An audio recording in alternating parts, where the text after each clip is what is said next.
നമ്മുടെ അവിടെ വേല വരികയാണ് ഏപ്രിൽ 2-ാം തീയതി. അപ്പൊ അമ്പലത്തിൽ പന്തലൊക്കെ ഇട്ട് തുടങ്ങി. ഓരോ ദിവസം ഓരോ പരിപാടികളൊക്കെ ഉണ്ടാവും. ഓട്ടംതുള്ളല്, കഥകളി, നാടൻപാട്ട്, അങ്ങനെ ഒരുപാട്. എല്ലാവരുടെയും നല്ല ചൂടാണ്. പക്ഷെ പാലക്കാട് പറഞ്ഞറിയിക്കാനും പറ്റാത്ത ചൂട്. നമ്മളിങ്ങനെ ആവി പിടിക്കില്ല മുഖത്ത് ഫുള്ള്, അതുപോലെ വയർത്തോണ്ടിരിക്കുക. ഇതിന് ചൂടുള്ളത് കൊണ്ട് മാത്രമാണോ അതോ ഞാനിപ്പോ ഒരു സൺസ്ക്രീൻ യൂസ് ചെയ്യുന്നുണ്ട് പുതിയതായിട്ട്. അപ്പൊ അത് തേച്ച് കഴിഞ്ഞതും പിന്നെ ഞാനിങ്ങനെ വേർക്കാൻ തുടങ്ങി. പക്ഷെ അത് തേച്ചുകൊണ്ട് മാത്രമല്ല, ചൂടും ഉണ്ട്. എന്താ സംഭവം? ഇന്ന ദിവസം ഒരു ബർത്ത്ഡേ സെലിബ്രേഷൻ ഉണ്ടായിരുന്നു. അഹല്യന്റെയും പ്രനൂപിന്റെയും സെയിം ഡേറ്റിലായിരുന്നു ഇവർ രണ്ടാളുടെയും ബർത്ത്ഡേ. അവള് റിസൈൻ ചെയ്തതിന് ശേഷം പിന്നെ അന്ന് ഈ സെലിബ്രേഷൻ ആയിരുന്നു. പറഞ്ഞാൽ ഞാൻ തന്നെ വർക്കിന് പോയിട്ട് 2 മാസമായി. ഞാൻ 2 മാസമായിട്ട് വർക്ക് ഫ്രം ഹോം ആയിരുന്നു. ഞാനൊരു നീണ്ട ഇടവേളയ്ക്ക് ശേഷമാണ് ബർത്ത്ഡേ സെലിബ്രേഷൻ ദിവസമാണ് ഓഫീസിൽ പോയത്. ഞാൻ ഓഫീസിൽ പോയപ്പോൾ അവരുടെയൊക്കെ റിയാക്ഷൻ ഭയങ്കരമായിരുന്നു. പക്ഷെ എനിക്കത് നേരെ ക്യാപ്ചർ ചെയ്യാൻ പറ്റിയിട്ടില്ല. എന്നാലും എനിക്ക് പറ്റുന്ന പോലെ ഞാൻ കുറച്ച് ക്യാപ്ചർ ചെയ്തിട്ടുണ്ട്. അപ്പൊ നിങ്ങൾക്ക് ആ വീഡിയോ ഒക്കെ കാണുന്നുണ്ടെങ്കിൽ ഒന്ന് കമന്റ് ചെയ്താൽ മതി. ആസ് യൂഷ്വൽ നമ്മൾ കേക്ക് മുറിച്ചു, അങ്ങോട്ട് കൊടുത്തു ഇങ്ങോട്ട് കൊടുത്തു, പിന്നെ എല്ലാവർക്കും തന്നു.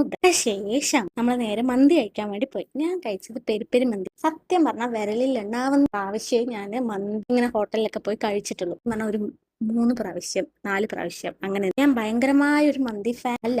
ആദ്യം എനിക്ക് മന്തി ഇഷ്ടമേ അല്ലായിരുന്നു. ആദ്യമായിട്ട് ഞാൻ മന്തി കഴിക്കാൻ പോയത് മാളുവിന്റെ കൂടെയായിരുന്നു. മാളുവിന് അന്ന് മന്തി ഭയങ്കര ഇഷ്ടമായിരുന്നു. പക്ഷെ എനിക്കാണെങ്കിൽ അത്ര ഇഷ്ടമല്ലായിരുന്നു. ഞാൻ അവളുടെ കൂടെ പേരിന് പോയിട്ട് ഇങ്ങനെ കുറച്ച് കഴിച്ച് ബാക്കിയൊക്കെ അവൾക്ക് എന്നെ പാർസൽ കൊടുത്തിട്ടുണ്ടായിരുന്നു. പിന്നെ കുറച്ചായിട്ട് ഇഷ്ടം തോന്നി. പക്ഷെ എന്തിരുന്നാ എനിക്ക് ബിരിയാണിയാണ് ഒരു തട്ട് മുകളില്. കാരണം മന്തി കഴിക്കാൻ എനിക്ക് അങ്ങനെ ക്രേവിങ്സ് ഒന്നും വരാറില്ല. ബിരിയാണിന്റെ അത്ര വരാറില്ല. ഇപ്പൊ എനിക്ക് മന്തി ഇഷ്ടമാണെന്ന് ചോദിച്ചാൽ ഇഷ്ടമാണ്. ഇങ്ങനെ കഴിക്കാനൊക്കെ പോകുമ്പോൾ വിളിച്ചാൽ ഞാൻ വരും, കഴിക്കും. അതൊക്കെ എനിക്ക് ഇഷ്ടം. സൂഫി മന്തിയിലായിരുന്നു പോയത്.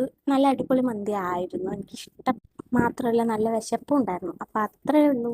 ബൈ.